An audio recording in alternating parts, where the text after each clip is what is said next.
exotic man with alien film. Excellent. I'm Javier Cruz. I shot 1968. Excellent. Hi, I'm Calyx Passailaigue. I was the writer and director of Scarlet and the writer and producer of 1968. Hello, my name is Aaron, and I'm the director of 1968. All right. So the three of you did 1968, right? Okay, so we'll do 1968, then we'll backtrack for your other film. Okay, so we're looking at April 4th and 5th, probably. This is probably what we're looking at. Martin Luther King, after the assassination of Martin Luther King. 110 cities across America, right? It was called the Holy Week Uprising. Yeah, well, I guess... This Detroit that you're thinking of here, but it could have been anywhere in 110 cities. Yeah. Like, if people don't know, after Martin Luther King was killed, assassinated, April 4th and 5th, there were riots all throughout America. It's the largest riots that occurred after the Civil War, 110 cities. 40 people died and were injured. 40 plus people were killed and injured. 2,500 people were arrested and 2,500 were injured and 15,000 were arrested during that time. Only time in history that's been recorded. Did I get all my facts right? Yeah, well, no, that was definitely a big inspiration. I would say for us, the big motive was really just that, we'd heard about this year, right? And the idea that this year was sort of a year where things were just blowing up, you know what I mean, in the world in general. And the idea was more or less just capturing, what was the spirit of this year, where it seemed like, so many things were happening, and it's almost like these two characters are sort of meeting in the eye of a storm almost, you know what I mean? Where insanity and all this violence is happening outside of that. And, here we are kind of in the middle of that. So we didn't want it to be, I guess, we weren't really trying to do something as specific as that, right? We were sort of more just trying to make it about a general statement about sort of the spirit and the atmosphere of that time. That's what I got. Yeah. Was it Detroit, though? Did you have an idea of where you wanted it to be? See, we specifically told the actors not to do accents because we wanted to avoid accents, right? So we didn't want to set it in a specific place, I guess, because of that, because we don't want someone doing a fake New York accent, or you know what I mean, or something like that. But I mean, Detroit feels, I think it's somewhere like that. I don't think it's in the South. I think it's definitely northeastern part of the country. So Detroit, New York feels right. Yeah, exactly. Feels right. Go ahead. Yeah. No, go ahead. No, after you. No, so how did this process all come about? Because I know he initiates. I know his energy. So how does that work? Because he's got all this. Not saying that you don't have the skills, but I know that he writes, directs, produces, edits. He does everything. Yeah, that's great. Yeah. Because what happens is, so for people like Calyx and almost all of us in Ryerson, what they make you do in third year is everyone who wants to go to film school, you want to write and direct. You want to direct your own scripts. That's, most of us want to be on tours. And so in film school in third year, what they make you do is, if you're going to direct something, you have to direct someone else's script. And if you want to write something, you can only produce it if to bring on other directors. So that's kind of how this whole collaboration ended up starting. Okay.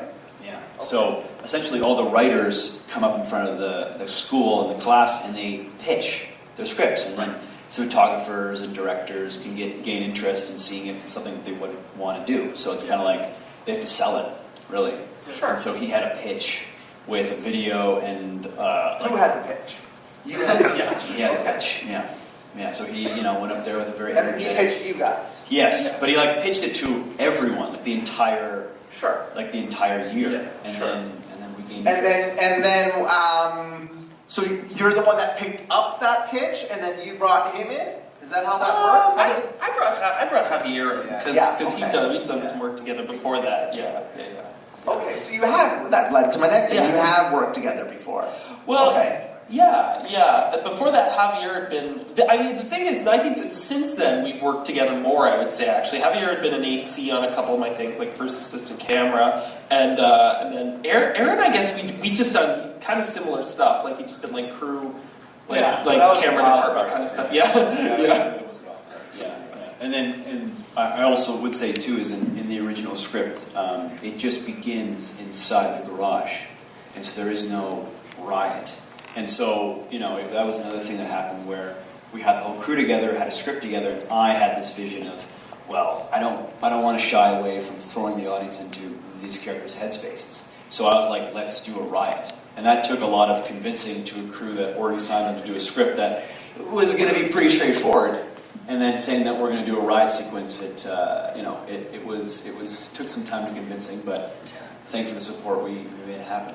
So amazing. Now, the research that was done, I know that you initiated it, but then as you guys came on board, did you do additional research, try to gather the look and feel of what you wanted? Yeah. I mean, we mostly had like a Slack page, which is essentially a thing where we all collaborate. And Calyx just kept sending us essays. Of course he did. Books, Of course he did. Kind of things, like learning. We all wanted to.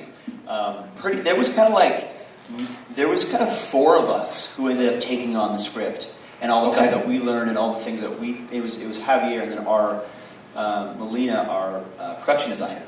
And then we all kind of collectively sort of created most of the script of what you saw.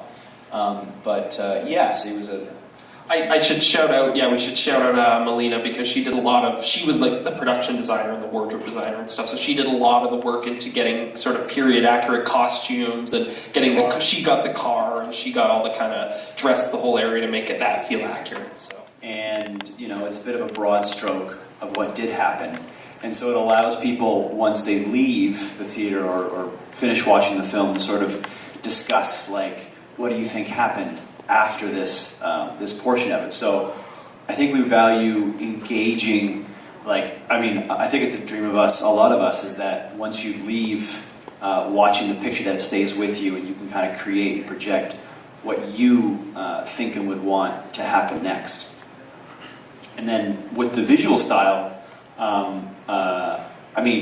this is just a coincidence, but I actually personally shot the last scene in Scarlet. So other than that, it was really just we had a lot of amazing cinematographers at our school, and they we also had a great teacher, and he sort of taught us. He taught us very well, really. Postmodernist destruction of young love under the corporatocracy of late capitalism. And Thurber. So you wrote this, you edited it, you directed it, and you played Thurber, the last line of the film. Yeah. Of course, because it's fantastic. Thank you. Which is fantastic. So you're, another one-man army, like almost everyone up here. Tell us about this love story. Very well shot. Oh, thank you. Really smart to use it in one location. Actors were fantastic, professional actors. Thank you. And I think that's the biggest lesson everyone can use. I'm sure you went through actor in order to get them. And that really is what changes things when you're starting off as a filmmaker, when you can, when you have to use your cousins and your neighbors and your uncles and whatever. And then once you get the union to support you, you get a different caliber of professionals. For sure, right. 100%. So tell us about that, and the absurdity of most of it happening underneath a table. Well, I guess the whole story of this film really started with it actually has a bit of a history, because I went back in grade 11. When I was in grade 11, I was part of a playwriting course at the Tarragon Theatre, and she said the exercise for this little thing we had to do was pick a scene in an unusual location. And so then that's where the idea of these, so I was like, okay, so forbidden lovers and this like wealthy thing, and they're hiding under a table. And it was just an idea I always kind of had in the back of my head. I wrote kind of that first draft of that scene, and it didn't really turn out well. I never did anything with it. And then I remember, now this is probably 5 or 6 years later, I'm like panicking because I have to come up with a thesis film, because I want to write and direct a thesis film. So I'm like panicking, like, okay, how am I going to, come up with, like, what's my thesis film going to be? And I'm like, I don't want to break the bank with this, you know what I mean? I want to, be reasonable with how I get this made and everything. And so I'm like, and then the idea of like, oh my god, there's that story that I had from all those years ago under the table. I'm like, okay, then all I need is the table and I'm good. And so then I just started kind of rewriting the script and tweaking it and all that. and yeah, then I made it as my thesis film, and I got really lucky with the cast, I should say too, because it's funny that you mentioned.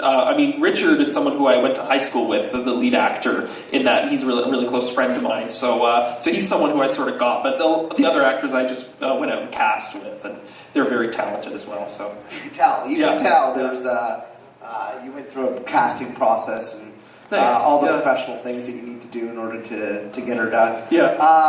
Really sweet little film. Thank you. How long did it take you to write that? I know you were formulating it for a while, but to visualize that, it's not easy. Yeah, well, it's funny because the opening and ending sequences were not actually supposed to be in the film, and those sort of came out after the editing process. So we edited all the under the table stuff, and people didn't understand the story, and so then I was like, okay, so I've realized I've created this whole elaborate backstory. I really need to just explain this, right.